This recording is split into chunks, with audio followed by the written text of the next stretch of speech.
Olá, boa noite. Depois do Gilberto fica complicado, hein? Ó, não trouxe bombom, gente. Cadê o passador? Tá. Obrigada. Então, vim falar com vocês aqui hoje sobre fintechs e bancos, mas para começar para falar sobre fintechs e bancos, eu não tenho como não começar falando sobre transformação digital. Acho que vocês já escutaram bastante aqui hoje sobre todos esses pontos, né? Então, eu queria falar que a transformação digital, ela não é só de tecnologia, ela é de novos modelos de negócios e novas formas de consumo também. Quando a gente fala de tecnologia, acho que até o Gilberto colocou ali bastante coisa, eu separei aqui as 7 que eu acho que são as principais, que é a impressora 3D, a internet das coisas, a inteligência artificial, machine learning, veículos autônomos, realidade aumentada e virtual e blockchain.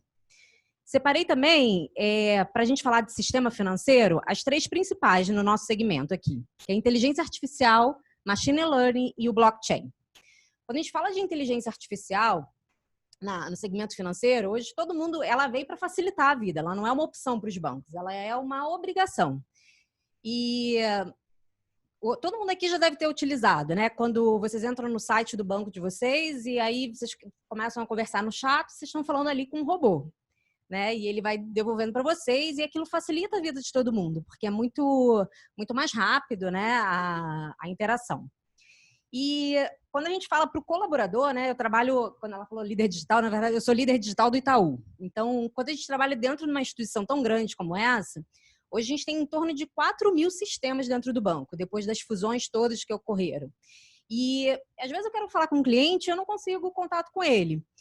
E aí a gente vai, manda para a máquina o CPF do cliente e volta para a gente a máquina olha em todos os sistemas e devolve para a gente os melhores contatos com os clientes.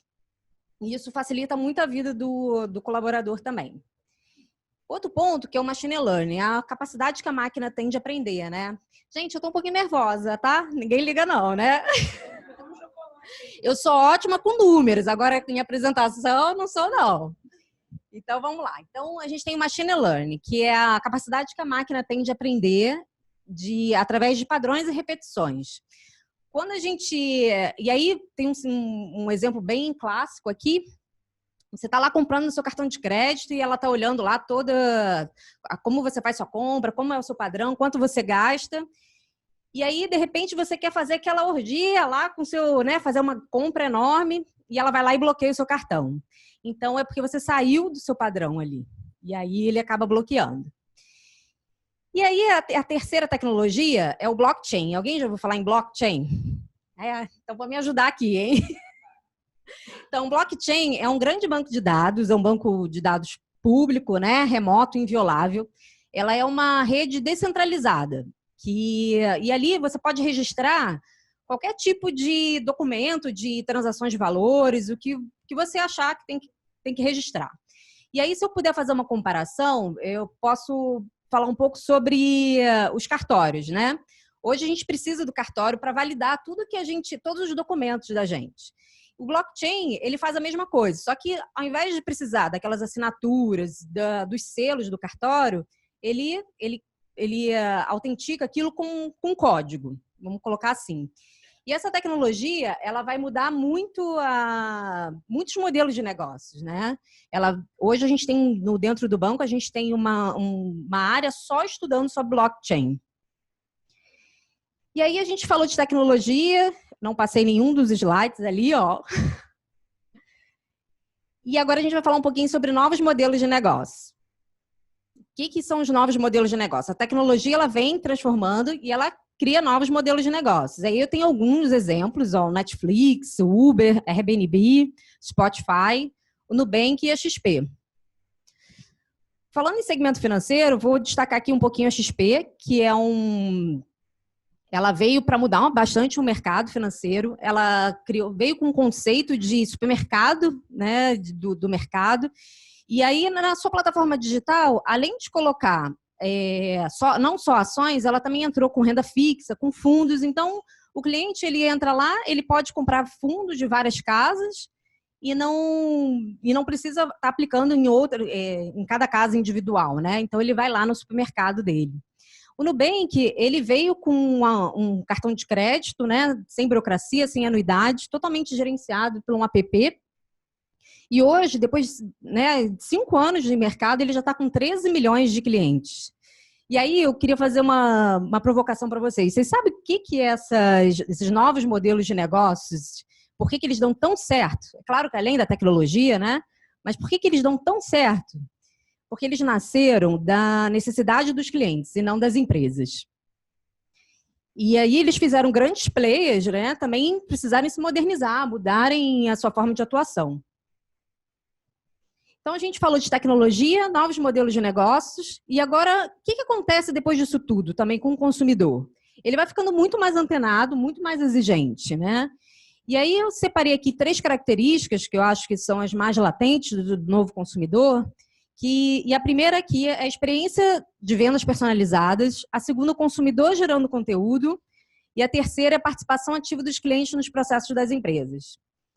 Quando a gente fala de experiência de vendas personalizadas, aqui é através dos dados, né? Hoje o cliente quer sim, né? Até ele brincou, falou do varejo, e realmente assim, o cliente quer uma venda personalizada. Ele está disposto sim a compartilhar seus dados, né? Seu perfil, em busca de uma oferta customizada para ele. E aí eu queria falar um exemplo que aconteceu essa semana. Estava conversando com meu marido e falando que eu estava gastando muito no cartão e de repente subiu um push da Americanas.com falando assim, olha, quando você pega no celular, a gente já fica na torcida, né? E aí eu falei, meu Deus, tá certo, né?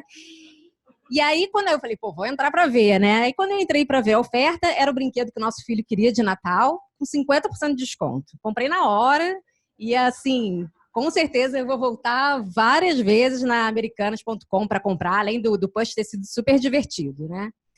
E o outro ponto da característica do novo consumidor são os consumidores, aí está o brinquedo, do Enzo. São os consumidores gerando conteúdo. Então, cada vez mais, a gente também vai participar da geração de conteúdo das empresas, tanto para o bem quanto para o mal, para falar bem e para falar mal, né? Hoje, quando vocês vão viajar, vocês entram lá no Book.com, né, no TripAdvisor e dão sua opinião sobre os hotéis, né, e veem o que todo mundo está colocando. E aí, teve um caso também que eu trouxe aqui para vocês, que lá no Itaú, era uma cliente que estava esperando seu cartão, estava super ansiosa, era uma conta nova. E aí, quando chegou o cartão, o cachorrinho dela comeu o cartão dela todo. E aí ela fez um post lá no Instagram, e falando, oi Itaú, olha o que aconteceu com o meu cartão. E aí o Itaú aproveitou para essa oportunidade, mandou para o cachorrinho dela, tá aí, um monte de brinquedinho, mandou biscoitinho também de camomila para acalmar ele.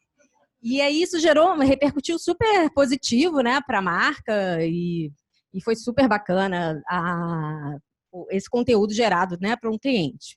Foi positivo, é claro que tem alguns que são um pouco mais negativos, né, mas isso faz com que todas as empresas comecem a melhorar também a sua forma de atuação. E o terceiro ponto é a participação ativa dos clientes nos processos das empresas. Cada vez mais as empresas estão criando com o cliente, não para o cliente, né? E aí eu trouxe aqui um exemplo também de UX aqui, o ketchup da Heinz, antes da participação do usuário, né, na confecção, e como ele ficou depois da participação do consumidor. Ficou muito melhor, né, para utilizar. Então aqui está um exemplo para vocês. E aí a gente falou agora de transformação digital, a gente falou de tecnologia, novos modelos de negócio, novas formas de consumo. E aí eu queria voltar para novos modelos de negócio e falar sobre as fintechs, né? Todo mundo aí sabe o que é uma fintech, né? Acho que já está bastante na moda, é uma palavra em inglês que une financeiro e tecnologia.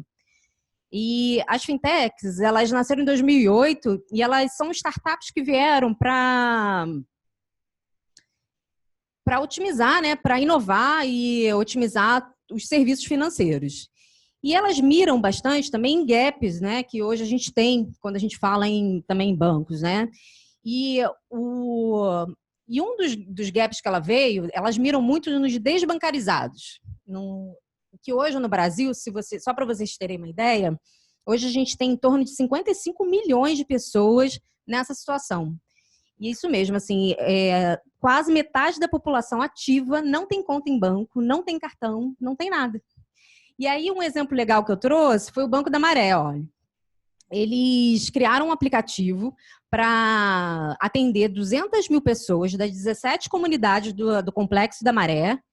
Eles criaram um aplicativo que você pode fazer compra via QR Code no mercado, né, no comércio local, pagar conta, fazer transferências, e hoje eles já atingem, né, já conseguem, já estão cuidando de 23 mil pessoas nessa situação. Outro ponto, aí as fintechs, que elas vêm fazendo também, né? Claro que elas vêm em cima também dos bancos, né? Dos gaps dos grandes bancos. E quando a gente olha o crescimento delas, aqui está um mapa das fintechs no Brasil, eles cresceram no último ano 34%. E aí eu listei aqui para vocês, as fintechs, elas não são só os bancos digitais, elas também tem vários segmentos financeiros. Aí eu listei todos aqui para vocês verem.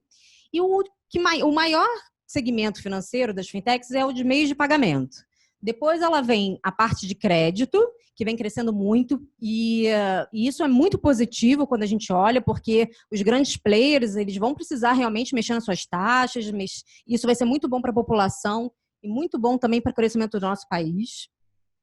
Mas eu queria falar para vocês sabem qual o segmento que realmente mais cresce? Né? Não é o maior ainda das fintechs, mas o que mais cresce são as fintechs, são os B2Bs.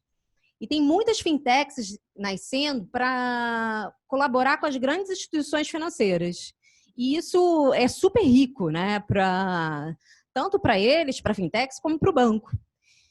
E aí um exemplo legal que eu queria mostrar aqui para vocês é o Super Digital. Foi o Santander comprou essa fintech, né? E adquiriu essa fintech para...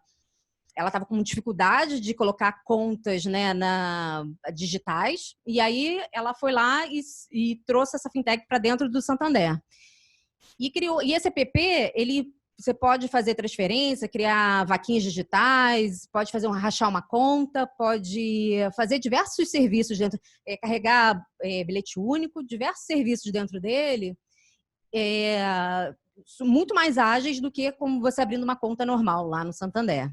Uma outra parceria também que é muito bacana, que eu fiquei sabendo essa semana, que virou até um unicórnio, que é que eu não trouxe aqui a foto, mas foi do Quitado. É o nome de uma fintech que ela descobriu uma forma de quando entrar com o cliente para fazer uma cobrança, né, de um atraso, de uma dívida.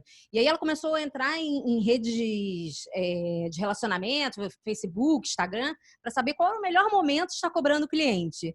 E aí ela acabou fazendo parceria com todos os bancos, porque isso realmente foi muito disruptivo, até assim, cresceu bastante o resultado de cobrança de dívidas, né?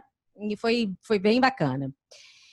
E aí essa parceria, ela é tão importante, gente, que os grandes bancos criaram seus centros de inovação. Aqui a gente tem o Inova Bra, do Bradesco, o Cubo do Itaú, a Arena Santander, a Caixa Lab. E aí, quando a gente olha esses dois aqui de cima, Inova Bra e o Cubo do Itaú, hoje eles abrigam 250 startups, entre elas as fintechs, né? Então, o futuro ele é colaborativo, o futuro eu entendo que todo mundo tem que estar junto em busca de um mundo melhor. E isso que vai fazer funcionar, né? E aí, para terminar, eu queria deixar essa mensagem aqui para vocês, que o futuro ele não é o lugar onde estamos indo, mas o lugar onde estamos criando. O caminho para ele não é encontrado, mas construído. E o ato de fazê-lo muda tanto o realizador quanto o destino. E a provocação que eu também deixo para vocês é como que você está criando o seu futuro. É isso aí, gente.